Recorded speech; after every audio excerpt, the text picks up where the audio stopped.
আজকে আপনাদের সামনে একটা বিষয় নিয়ে আলোচনা করার ইচ্ছা করেছি। আল্লাহ তাআলা যদি তৌফিক দান করেন, এই বিষয়টাকে সামনে নিয়ে কোরআন ও হাদিসের আলোকে দু চারটা কথা বলেই আমি আমার আলোচনা শেষ করে দেব। আজকে আমার আলোচনার বিষয়বস্তু হলো দ্বীন শিক্ষার গুরুত্ব ও মর্যাদা। দ্বীন শিক্ষা, ধর্মীয় শিক্ষার গুরুত্ব কি, আর ফজিলত কি, মর্যাদা কি, এই বিষয়ে কয়েকটা কথা বলেই আলোচনা শেষ করে দেব ইনশাআল্লাহ। প্রিয় হাজরিন, বর্তমানে আমাদের দেশে দুই ধরনের শিক্ষা দ্বারা চালু রয়েছে। একটা হলো জাগতিক শিক্ষা আর আরেকটি হলো দ্বীনি শিক্ষা। একটা নাম দুনিয়াবী শিক্ষা, আরেকটা নাম হলো ধর্মীয় শিক্ষা। এই দুই ধরনের শিক্ষা ব্যবস্থা বর্তমানে চলছে, চালু রয়েছে।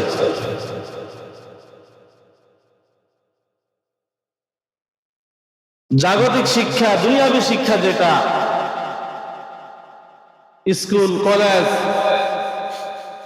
ইউনিভার্সিটি, বিশ্ববিদ্যালয়ে যে শিক্ষা লাভ করে ছেলে মেয়েরা, এটা হলো দুনিয়াবী শিক্ষা, জাগতিক শিক্ষা।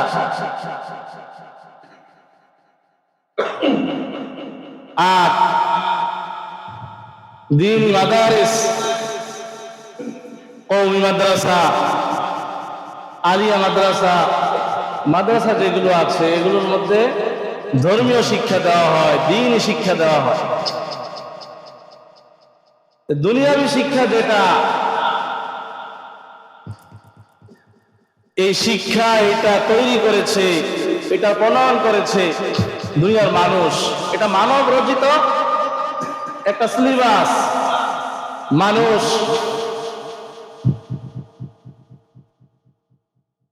গবেষণা করে, চিন্তা ফিকির করে তারা একটা শিক্ষা সিলেবাস তৈরি করেছে। এটাই এই দুনিয়াবী শিক্ষা শেখানো হয়। আর ধর্মীয় শিক্ষা, দ্বীনি শিক্ষা যেটা, এটা কোনো মানব রচিত শিক্ষা নয়, এটা সরাসরি আল্লাহর পক্ষ থেকে অবতীর্ণ। আল্লাহ পাক রব্বুল আলামিন হযরত জিবরাইল আলাইহিস সালামের মাধ্যমে আমাদের নবী সাল্লাল্লাহু আলাইহি ওয়াসাল্লামের কাছে যে ওহী প্রেরণ করেছেন, এই ইলমে ওহী, এই ওহীর শিক্ষা, এটাই হলো আখিরাতের শিক্ষা, দ্বীনি শিক্ষা, ধর্মীয় শিক্ষা। তো এটা দুনিয়ার কোনো মানুষের বানানো না, দুনিয়ার কোনো মানুষের তৈরি না, এটা আল্লাহ প্রদত্ত, আল্লাহ প্রদত্ত একটা ইলম, একটা জ্ঞান। এটার নাম হলো ধর্মীয় শিক্ষা। এই দুনিয়াবী শিক্ষা, যত শিক্ষা আছে, এই শিক্ষা দ্বারা বস্তুর উপরে মেহনত করা হয়। দুনিয়ার শিক্ষা মানুষ কেন অর্জন করে? দুনিয়ার লাইনে কত উন্নত করা যায়, উন্নতি চরম শিখরে কিভাবে পৌঁছা যায়, এই জন্যই দুনিয়াবী শিক্ষা। দুনিয়াবী শিক্ষার মধ্যে কি শেখানো হয়? কিভাবে ইঞ্জিনিয়ার হওয়া যায়, বড় বিল্ডিং, দালান কোঠা নির্মাণ করা যায়, কিভাবে উড়োজাহাজ, বিমান, গাড়ি, এরকম ভাবে আধুনিক যত কিছু আছে, নতুন নতুন জিনিস কিভাবে আবিষ্কার করা যায়, এভাবে দুনিয়ার লাইনে কিভাবে উন্নতি করা যায়, উন্নতির চরম শিখরে পৌঁছা যায়,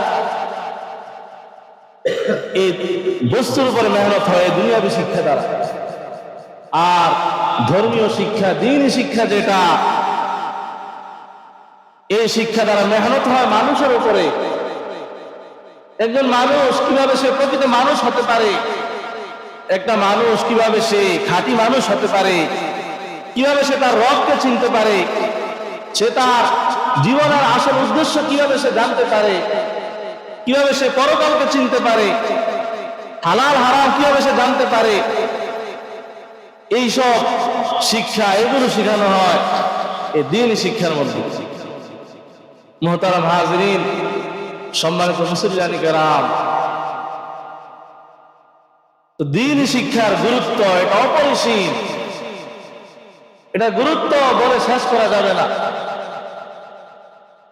যে আমরা মুসলমান, মুসলিম হিসাবে আমার সন্তানকে সর্বপ্রথম দ্বীন শিখাতে হবে। এটা আমার প্রত্যেকটা সন্তান আমাদের কাছে পাও না। আমি যদি আমার সন্তানকে দ্বীন থেকে, ধর্মীয় শিক্ষা থেকে মাহরুম করলাম, বঞ্চিত করলাম, তাহলে আমি তাকে অনেক বড় সম্পদ থেকে মাহরুম করে দিলাম। একজন বাবা, সে তার সন্তানকে দুনিয়ার যত জিনিস আছে সব জিনিসের মালিকানা দান করলো, মালিকানা অর্জন করাই দিল। সে অনেক কোটি কোটি টাকার মালিক, অনেক স্বর্ণ রূপার মালিক, অনেক বড় বড় বাড়ি গাড়ির সে মালিক, কিন্তু বাবা তাকে ঈমান শিখাইল না, তাকে দ্বীন শিখাইল না। আরেকজন বাবা, সে তার সন্তানকে দুনিয়ার এত কিছু দিয়ে যেতে পারে নাই, দুনিয়ার কোনো মালিকানাই তাকে দিতে পারে নাই, তবে তাকে দ্বীন শিখাইছেন, ঈমান শিখাইছেন।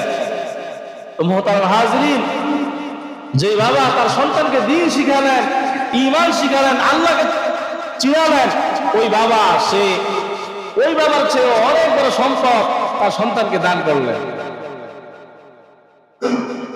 যে দ্বীন শিখা, ঈমান শিখা, আল্লাহকে চিনা, এটা দুনিয়ার মধ্যে যত সম্পদ আছে এর চাইতেও দামি, এর চাইতেও এটা শ্রেষ্ঠ। এই জন্য বলা হয় যে সন্তানকে দ্বীন শিখানো এটা দুনিয়ার যত সম্পদ আছে এর চাইতে উত্তম, এর চাইতে এটা শ্রেষ্ঠ সম্পদ। কারণ এই দ্বীন শিক্ষা ছাড়া, ধর্মীয় শিক্ষা ছাড়া একজন মানুষ কখনো সে প্রকৃত মানুষ হতে পারবে না।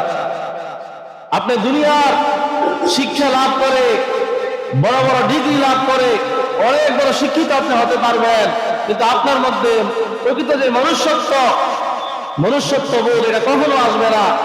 আল্লাহর ভয় যতক্ষণ আমার মধ্যে না আসবে, যতক্ষণ আমি আল্লাহকে না চিনব, আমি খাঁটি মানুষ, প্রকৃত মানুষ কখনো হতে পারবো না। দুনিয়াবি শিক্ষা লাভ করতে পারবো, আমার দ্বারা দুর্নীতি হবে, অন্যের প্রতি জুলুম হবে, অনেক খেয়ানত হবে। আমি যেখানে যাব মানুষকে আমি ধোঁকা দেবো, মানুষের প্রতি জুলুম করব, অবিচার করব। কিন্তু আমার মধ্যে যদি দ্বীন থাকে, আল্লাহর ভয় থাকে, আল্লাহর পরিচয় যদি আমার জানা থাকে, আমি কখনো কারো প্রতি জুলুম করতে পারবো না, কখনো আমি অন্যের মাল আত্মসাৎ করতে পারবো না, কারো প্রতি আমি খেয়ানত করতে পারবো না। এই জন্য দুনিয়াবি শিক্ষা লাভ করতে শরীয়তের পক্ষ থেকে কোনো মানা নেই, কোনো নিষেধাজ্ঞা নেই। শরীয়তের কথা হলো যে তুমি তোমার ছেলেকে ডাক্তার বানাবে তো বানাও, তোমার ছেলেকে তুমি ইঞ্জিনিয়ার বানাবে বানাও, কোনো সমস্যা নেই, তবে প্রথমে তাকে দ্বীন শিখাও। তাওহীদের যে বীজ, আল্লাহর একাত্মবাদের যে বীজ, এই বীজ তার অন্তরের মধ্যে রোপণ করে দাও। যখন তার মধ্যে আল্লাহর একাত্মবাদ থাকবে, সে এক আল্লাহকে মানবে, এবার সে দুনিয়ার যে লাইনে যাক, সে ডাক্তার হোক, সে ইঞ্জিনিয়ার হোক, সে এমপি হোক, মন্ত্রী হোক, কোনো সমস্যা হবে না। এই বান্দা যেখানে যাবে সে সেখান থেকে আলোকিত হয়ে যাবে, উজ্জ্বল হয়ে যাবে। মুহতারাম হাজরিন, এই জন্য দুনিয়া চলতে দুনিয়াবি শিক্ষা এটা লাভ করা প্রয়োজন, এটা জরুরি।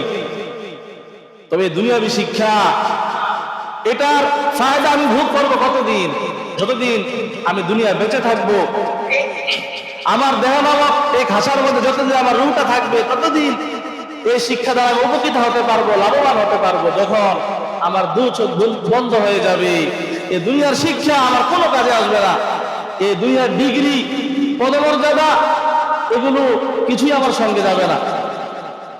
আর যদি আমি আমার সন্তানকে দ্বীন শিখাই, তাকে কোরআন শিখাই, হাদিস শিখাই, যেটাকে বলে ইলমে ওহী, ওহীর জ্ঞান, এটা আমার সন্তানের দুনিয়াও কাজে আসবে এবং পরকালেও এটা কাজে আসবে।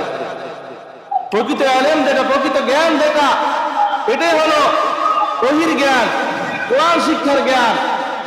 এই জ্ঞান এটা আমার মৃত্যুর পর আমার সাথে যাবে, আমি যদি এলেম শিখে সে অনুযায়ী আমল করি, আল্লাহর ভয় আমার অন্তরে রাখি, হালাল ভাবে আমি চলি, এই এলেম আমার নাজাতের কারণ হবে, আমার জান্নাতে যাওয়ার উসিলা হবে, জাহান্নাম থেকে বাঁচার একটা উপায় হবে।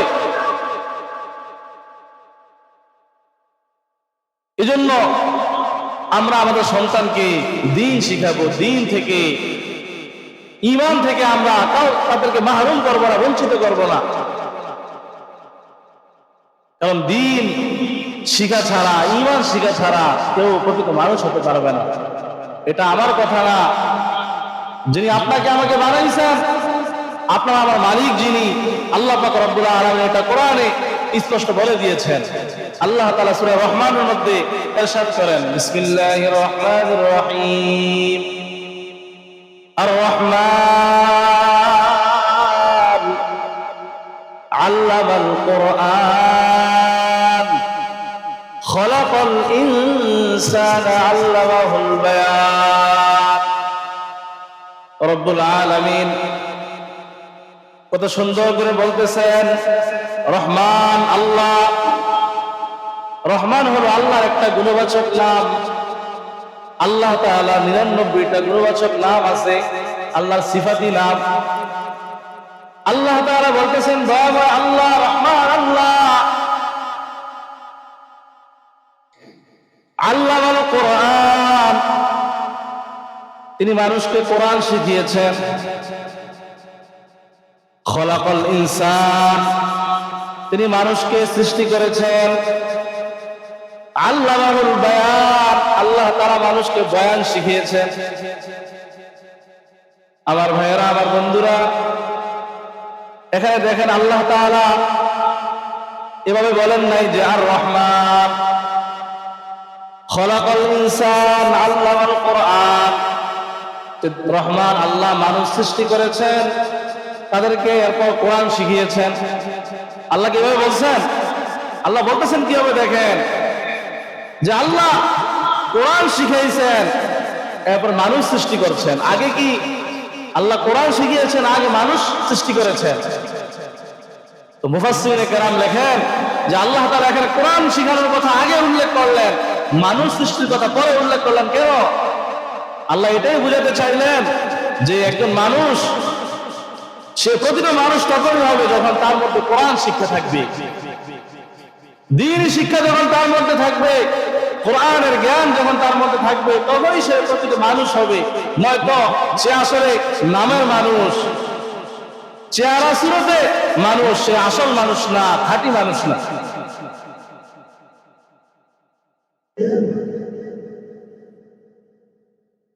জ্ঞান বলতে যেটাকে বুঝায় প্রকৃত জ্ঞান, এটা হলো ওহীর জ্ঞান, কোরআন হাদিসের জ্ঞান। যে জ্ঞান আল্লাহ চিনায়, যে জ্ঞান আমার আসল জীবন, আমার জীবনের উদ্দেশ্য কি, এটা আমাকে চিনায়, এটাই হলো আসল জ্ঞান। আল্লাহ পাক রব্বুল আলামিন এই জ্ঞানের প্রতি, এই ইলমের প্রতি গুরুত্ব দিতে গিয়ে তিনি কোরআনের সর্বপ্রথম যে আয়াতগুলো নাজিল করেছেন, এই প্রথম আয়াতগুলোর মধ্যে এই জ্ঞানের প্রতি আমাদেরকে উৎসাহিত করা হয়েছে। আল্লাহর হাবিব সাল্লাল্লাহু আলাইহি সাল্লাম যখন তার বয়স 40 বছর পরিপূর্ণ হলো, নবীজি সাল্লাল্লাহু আলাইহি সাল্লাম যে হেরা পর্বতের একটা গুহা আছে, হেরা পর্বতের গুহায় নবুয়ত পাওয়ার আগে তিনি প্রায় সময় সেখানে চলে যেতেন। কয়েকদিনের খাবার নিয়ে তিনি সেখানে যাইতেন, নির্জনে তিনি ধ্যান করতেন, সেখানে আল্লাহর ইবাদত বন্দেগী করতেন। তার কাছে একা একা থাকা, নির্জনে থাকা, এটাই ভালো লাগতো। বুখারী শরীফের মধ্যে আসছে যে নবীজি সাল্লাল্লাহু আলাইহি সাল্লাম এভাবে প্রতিদিন হেরা পর্বতের গুহায় ধ্যান করেন, নির্জনে তিনি থাকেন, নির্জনে সময় কাটান। যখন তার বয়স 40 বছর পরিপূর্ণ হইল, হঠাৎ একদিন আল্লাহর পক্ষ থেকে জিবরাইল আলাইহিস সালাম তার সামনে আসলেন। আল্লাহর পক্ষ থেকে ওহী নিয়ে আসলেন। জিবরাইল এসে নবীকে বলতেছে, ইকরা, হে নবী আপনি পড়ুন। তখন নবী সাল্লাল্লাহু আলাইহি ওয়াসাল্লাম বলতেছেন, মা লাইসা বিকারি, যে ও জিবরাইল আমি কি পড়বো, আমি তো পড়তে জানি না। যখন নবীজি এই কথা বললেন, জিবরাইল আলাইহিস সালাম নবীজিকে দুই হাত দিয়ে ধরে তার বুকের সাথে মিশায় একটা চাপ দিলেন, চাপ দিয়ে নবীকে ছেড়ে দিলেন। এরপর আবার বললেন ইকরা, হে নবী আপনি পড়ুন। নবীজি সাল্লাল্লাহু আলাইহি ওয়াসাল্লাম এবার বলেন মা লাইসা বিকারিন, ও জিবরাইল আমি কি পড়বো, আমি তো পড়তে জানি না। জিবরাইল আলাইহিস সালাম আবার নবীকে তার বুকের সাথে মিলাইলেন, এভাবে একটা চাপ দিলেন, চাপ দিয়ে আবার ছেড়ে দিলেন। এভাবে একবার, দুইবার, তিনবার নবীজিকে বুকের সাথে মিলে চাপ দিলেন। তিনবার এরকম করে যখন চতুর্থবার বললেন ইকরা, এবার নবীজি বলতেছেন আমি কি পড়বো। জিবরাইল আলাইহিস সালাম বলেন আপনি আমার সাথে পড়েন ইকরা বিসমি রাব্বিকাল্লাযী খলাক, খলাকাল ইনসানা মিন আলাক, ইকরা ওয়া রাব্বুকাল আকরাম, আল্লাযী আল্লামা বিল কলাম, আল্লামাল ইনসানা মা লাম ইয়ালাম। জিবরাইল বলেন হে নবী আপনি পড়ুন আপনার সেই প্রভুর নামে, আল্লাযী খলাক, যিনি আপনাকে সৃষ্টি করেছেন, খলাকাল ইনসানা মিন আলাক, যিনি মানুষকে জমাট রক্ত থেকে সৃষ্টি করেছেন। ইকরা আপনি পড়ুন রাব্বুকাল আকরাম, আপনার প্রভু তিনি মহান, তিনি সম্মানিত। আল্লাযী আল্লামা বিল কলাম, যিনি কলম দিয়ে মানুষকে শিক্ষা দিয়েছেন। আল্লামাল ইনসানা মা লাম ইয়ালাম, যিনি মানুষকে এমন জিনিস শিখিয়েছেন যা তারা জানতো না। আল্লাহ তাআলা সর্বপ্রথম কোরআনের যে বাণী, যে ওহী পাঠাইলেন, ওহীর মধ্যে যে নির্দেশ আমাদেরকে দিয়েছেন সেটা হলো দ্বীন শিক্ষা করা। ওহীর জ্ঞান, যে জ্ঞান আল্লাহকে চিনায়, আল্লাহর পরিচয় শিখায়, ওই জ্ঞান নবীকে শিখার জন্য বলতেছেন ইকরা। ওহীর প্রথম শিক্ষা হলো পড়ো, শিক্ষা লাভ করো।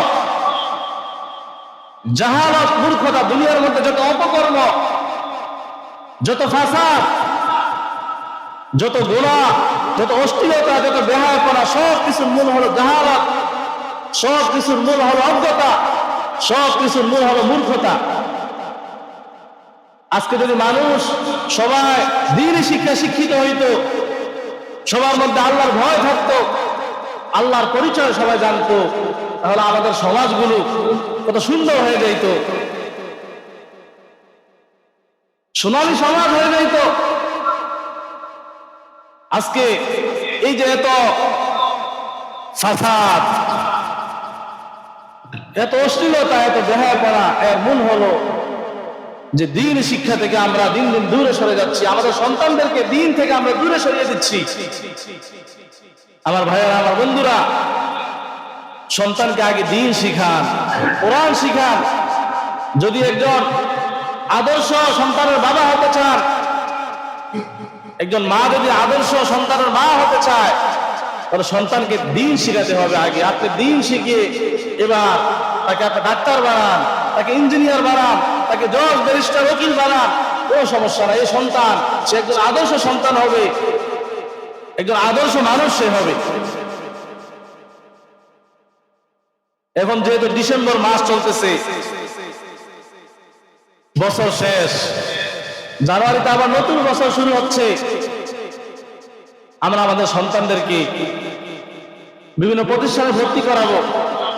আমার সন্তানকে আমি কি শিখাবো, কি পড়াবো? এই জন্য আপনাদেরকে বলতেছি যে দ্বীনি কথাগুলো, যে হক কথাগুলো, এগুলো আপনাদের কানে পৌঁছে দাও, এটা আমাদের দায়িত্ব, আমাদের কাছে এটা আমানত। আমরা আমাদের উপর যে আমানত আছে, আমানত আপনাদের কাছে পৌঁছে দিব। এবার মানা না মানা এটা আপনাদের ব্যাপার। তো জানুয়ারি মাস আসতেছে, সন্তানদেরকে আমরা দ্বীন শিখাই, যেখানে দ্বীন শিখানো হয়, কোরআন হাদিসের জ্ঞান শিখানো হয়। এখন তো আলহামদুলিল্লাহ কত সুন্দর সুব্যবস্থা। মাদ্রাসার মধ্যে এমন অনেক মাদ্রাসা আছে যেখানে দ্বীনি শিক্ষা, দুনিয়াবী শিক্ষা দুটোটাই আছে, দুটোটা সমন্বয় মাদ্রাসা।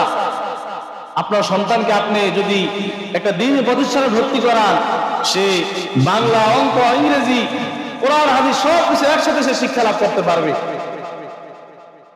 খবর নিয়ে দেখবেন যে মাদ্রাসার মধ্যে যে পড়াশোনা হয়, স্কুলে যে পড়াশোনা হয়, দুটোটার মধ্যে কত বেশ কম। এজন্য যেহেতু সামনে জানুয়ারি মাস আসতেছে, আমরা আমাদের সন্তানদেরকে আমরা দ্বীনি শিক্ষা শিক্ষিত করার জন্য দ্বীনি প্রতিষ্ঠানে আমরা ভর্তি করাবো। একটা সন্তানকে যদি আমি মানুষ বানাতে পারি, হাফেজ বানাতে পারি, আলেম বানাতে পারি, তাহলে কত সম্মান, কত মর্যাদা। আল্লাহ তাআলা আপনাকে দুনিয়াতেও সম্মানিত করবেন, পরকালেও আপনি সম্মানিত হবেন। আল্লাহু আকবার। কত সম্মান, কত মর্যাদা, কয়টা বলবো। যে তার সন্তানকে কোরআন শিখায়, মা বাবার কি ফজিলত। হাদিসের মধ্যে রাসূল ইরশাদ করেন, ক্বালা রাসূলুল্লাহ সাল্লাল্লাহু আলাইহি ওয়াসাল্লাম, মান ক্বারাআল কুরআনা ওয়া আমিলা বিহি উলবিসা ওয়ালিদাহু তাজান ইয়াওমাল কিয়ামাহ দাউহু আহসানু মিন দাউইশ শামস। আল্লাহর হাবিব বলেন, যে ব্যক্তি কোরআন পড়ে, কোরআন শিখে এবং এই কোরআন অনুযায়ী সে আমল করে, কোরআন মতো সে তার জীবনটাকে সে গঠন করে, উলবিসা ওয়ালিদাহু তাজান ইয়াওমাল কিয়ামাহ, ওই ব্যক্তির মা বাবাকে হাসরের ময়দানে আল্লাহ তাআলা এমন একটা মুকুট, এমন একটা নূরের টুপি পরিধান করাবেন, দাউহু আহসানু মিন দাউইশ শামস, যে মুকুটের আলো এত চমৎকার হবে, এত সুন্দর হবে যে দুনিয়ার সূর্যের যে আলো এর চাইতে আরো সুন্দর আলো হবে। সুবহানাল্লাহ। আল্লাহর হাবিব বলেন, যে কোরআন পড়লো, সে অনুযায়ী আমল করলো, যদি তার এত সম্মান হয়, তার মা বাবার এত সম্মান মর্যাদা হয়, তো ফামা যান্নুকুম বিল্লাযী আমিলা বিহাযা, ওই ব্যক্তির ব্যাপারে তোমাদের কি ধারণা যে কোরআন অনুযায়ী আমল করে, কোরআন শিখে, তার মর্যাদা তো আরো অনেক বেশি হবে।